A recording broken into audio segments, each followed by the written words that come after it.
Présidente, bonjour à toutes et à tous, chers collègues. C'est au nom de notre groupe que je m'adresse à vous.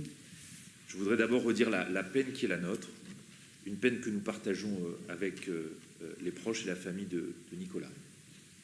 Nous la partageons aussi avec vous, ses compagnons de route, qui avaient perdu un ami, un collègue, et j'ai une pensée particulière pour les élus bordelais, ainsi qu'à tous les collaborateurs du groupe Métropole Commune.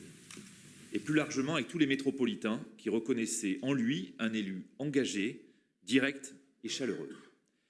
Nicolas aimait sa ville comme il aimait sa métropole, son département et sa région Nouvelle-Aquitaine. Dans chacune de ses assemblées, il avait exercé des responsabilités. Au sein de notre métropole, Nicolas avait occupé différentes fonctions, d'abord en charge des franchissements de la Garonne. Il a ainsi supervisé la construction du pont Chaban et du pont Simone-Veil, qui à eux deux ont redessiné le visage de notre fleuve et de nos mobilités. Une fois maire de Bordeaux, il devint vice-président en charge du développement économique. Il eut à cœur de promouvoir le rayonnement et l'attractivité de notre territoire. Il en profita pour défendre les sujets de prédilection qui étaient les siens, les grandes infrastructures et les équipements, comme encore dernièrement, ici, le parc des expositions, mais aussi le sport, et il avait toujours défendu, avec une grande ferveur, il faut le dire, la cause des Girondins de Bordeaux.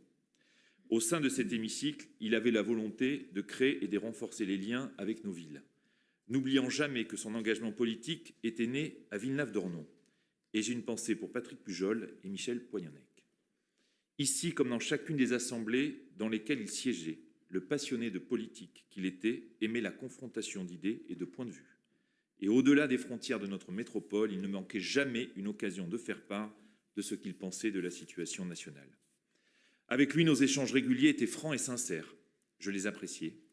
À la ville comme à la métropole, c'était un partenaire toujours fiable, qui n'avait qu'une parole et qui respectait celle qu'il avait donnée. Nos approches divergeaient parfois, mais nous partagions un attachement commun à notre territoire et à ses habitants. Au fil des ans, nous avions appris à nous connaître et je crois pouvoir le dire, à nous apprécier. Il est vrai que nous cultivions ensemble une volonté, celle de l'unité, de la proximité, de l'écoute et du dialogue. À ce titre, il faisait partie de ceux qui avaient œuvré à la création de notre intergroupe et n'a pas manqué non plus de prendre toute sa part à son bon fonctionnement. Ce sens du dialogue, nous ne sommes pas les seuls à lui reconnaître. Ceux qui avaient siégé avec lui lorsqu'il était vice-président, ici, reconnaissaient qu'il était convaincu que servir, c'était composer avec des idées qui n'étaient pas les siennes. Sans Nicolas, ici comme au conseil municipal de Bordeaux, ce ne sera plus tout à fait pareil. Sans sa voix singulière, sans son énergie et sa passion, nos débats ne seront plus tout à fait les mêmes. Il nous convient désormais de continuer à s'inspirer de l'énergie et de la passion dont il aura toujours fait preuve au service des habitants de notre métropole. Merci.